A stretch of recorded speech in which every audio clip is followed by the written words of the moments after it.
Isang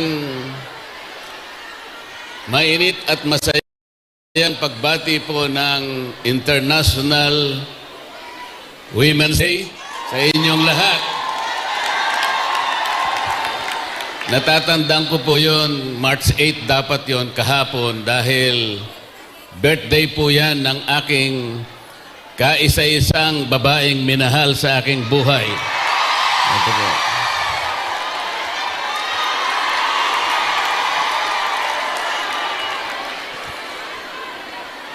Sayang po, hindi ako pwedeng kumanta. Dalawang bagay po.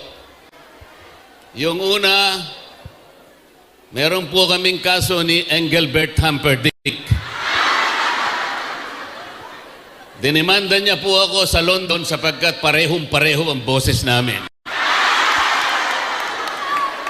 Nahirapan po yung judge sapagkat kahit papano niya pakinggan yung boses niya at saka yung boses ko, talagang walang pinag-iba.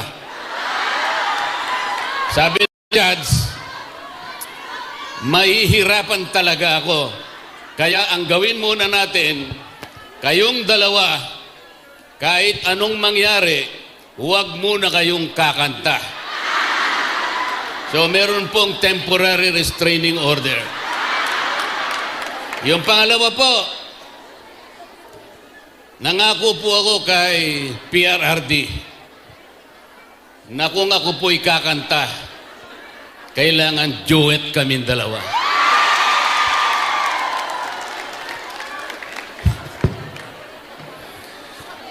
Gusto ko po sanang mag-celebrate tayo sapagkat kagaya ng sinabi ko, International Women's Day. Pero paano tayo mag-celebrate kung ang kalagayan po ng ating bansa ngayon ay napakahirap? Napakataas po ng presyo ng bilihin ngayon, lalong-lalo na po ang pagkain. Natanong ko nga po yung isang lugar kamakailan dyan sa Bulacan, magkano na po ba ang 1 kilong bigas ngayon? Magkano na po?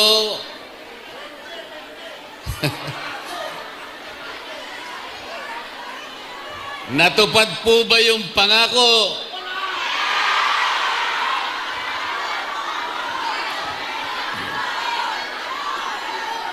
Ang presyo po ba o singil ng kuryente ngayon ay mababa sa ating bansa?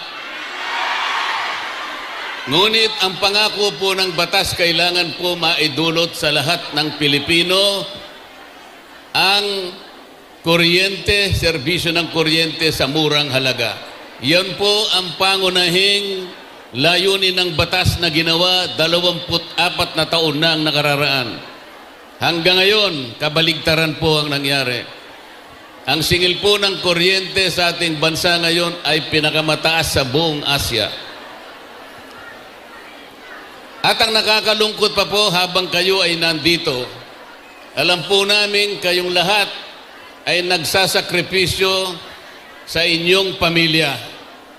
Isipin po ninyo, yung pananatili nyo sa ibang bansa, hindi nyo nakakapiling ang inyong mga anak at mga mahal sa buhay. Napakasakit po noon. Ngunit, nagsasakripisyo kayo sapagkat gusto ninyong guminhawa ang kanilang buhay. Ganon din sana ang naisin ng bawat isa sa atin. Sana po'y makabalik kayo sa ating bansa na ang kondisyon ay hindi na ganito. Sapagkat pananagutan po ng Estado na pangalagaan ng lahat ng mamamayan. Ngunit ang nangyari po ngayon, ang katiwalian at korupsyon sa ating bansa ngayon ay lubog na ang ating bansa. Baka hindi po ninyo alam, halos 30% ng pera ng kabangbayan ay napupunta sa bulsa ng iilan.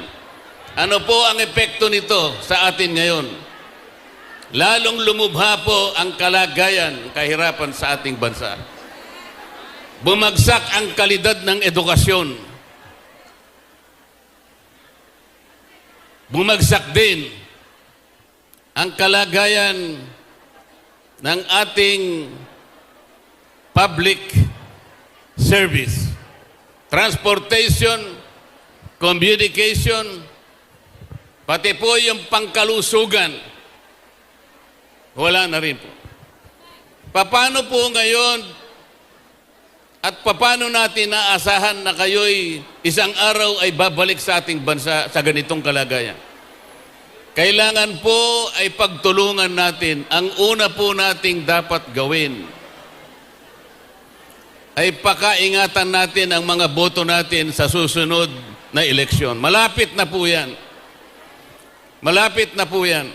Nagsalita po yung mga kasama ko rito at tumihiling sila ng inyong tulong na kaming lahat sana ay matulungan nyo na makarating sa Senado.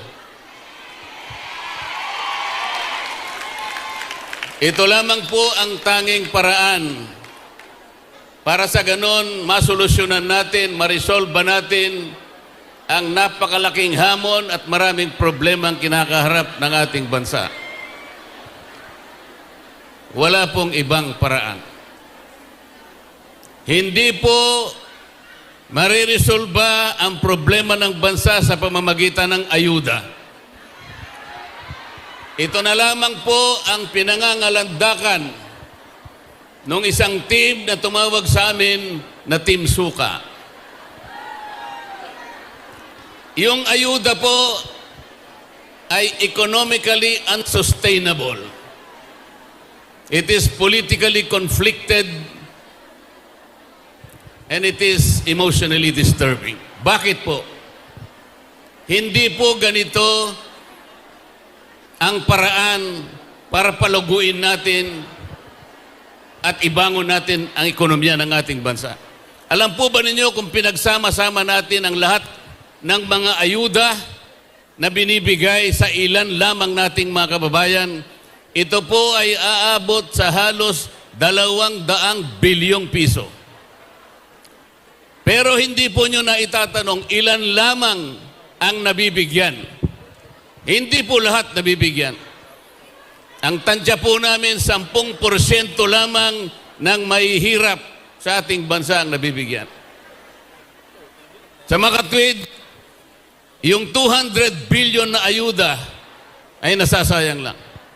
Kailangan po yun ay gamitin para palaguin, para pausbungin ang ekonomiya ng bansa sapagkat dito magmumula ang maraming kalakal, ang paggawaan, ang negosyo, at ito po ay mag-generate ng trabaho sa ating mga mamamayan.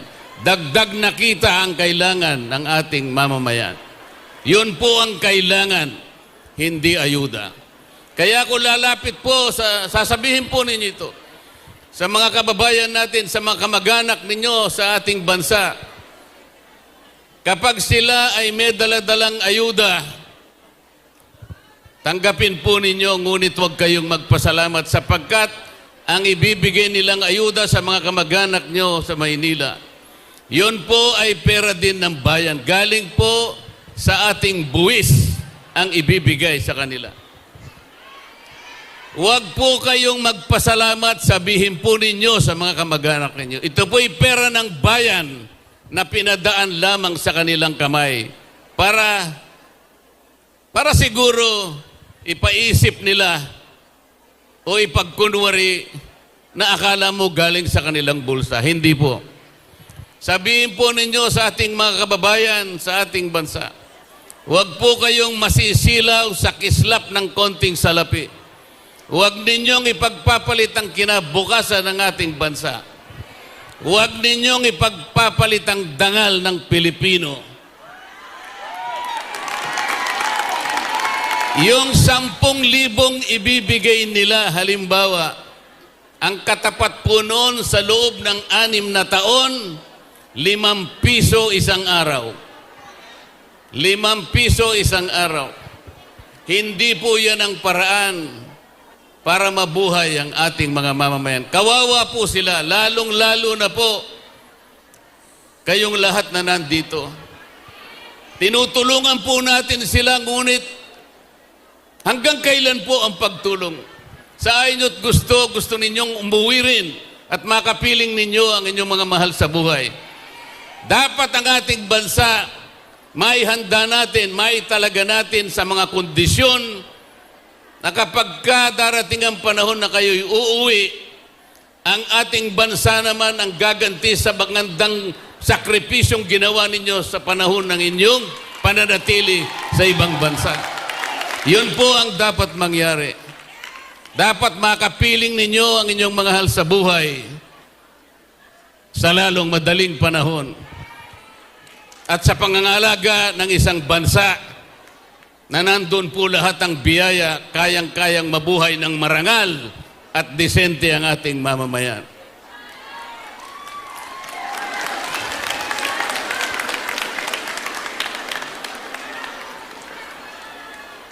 Ako po, nagsakripisyo din. Dahil po sa aking kagustuhan na maitanghal natin ang katwiran at ang mga tuntunin namin sa House of Representatives. Nagalit po lahat sa akin, ang lahat ng leaders ng House of Representatives sa pangunguna po ng aming speaker. Ayaw kong sumali noon sa paghihiring, sa pagdinig, sa prangkisa ng SMNI sapagkat mali ang kanilang gagawin. Doon po unang nagalit sa akin ang leadership ng House of Representatives. Lalong-lalo na po nung dumating ang Quadcom. Lalong mali sapagkat walang gagawing mabuti kung hindi usigin, i-prosecute, i-persecute ang dating Pangulo ng Republika. Sa galit po nila sa akin, tinanggalan, hinubaran ako lahat ng committee. Pati po yung aking memberships sa Commission on Appointments, tinanggalan po ako lahat. Pati po ang allowances na dati binibigay po nila sa akin, tinanggal na rin po. At ang higit na nakalulungkot po, pati yung pinadadaan ng mga guarantee letters na pampagamot sa mga may sakit, pinris pa po nila. At sa palagay po nila ay mapaparusahan nila ako. Hindi po. Ang pinarusahan po nila, mga kababayan natin gusto nating ipagamot at makabili ng gamot. Ganyan po ang klase ng namiminuno sa House of Representatives ngayon. Pagsamasamahin po ninyo yung boses ninyong lahat, pag isang tinig tayong lahat, ipaalam natin hanggang sa Tacloban kung sino yung tao na yon na may kinalaman sa pagpapahirap ng ating bansa. Katapos-tapusan, makikiusap kaming lahat. Sana po, lahat ng mga kasama ko po sa PDP Laban. Kahit na kami po'y pinaglihilang sa suka, pagtiyagaan nyo na po kami. Ngunit sinasabi namin sa inyong lahat, kaming lahat ay may asim. Hindi po kagaya ng kabila na hindi ko na alam kung ano ang amoy nilang lahat.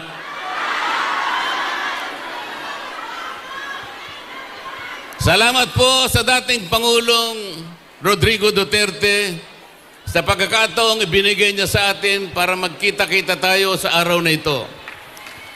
Isang makasaysayang araw po ito. Natatanawin kong malaking utang na loob sa aking buhay. Itatala ko rin po ito na personal kong experience at hindi kakalimutan habang ako'y nabubuhay. Sana po kaming lahat ay makabalik sa lugar na ito para pagsaluhan natin ang ating pinagsamahan sa araw na ito. Lalong-lalo na po kung kaming lahat ay babalik dito bilang ganap na senador ng ating Republika.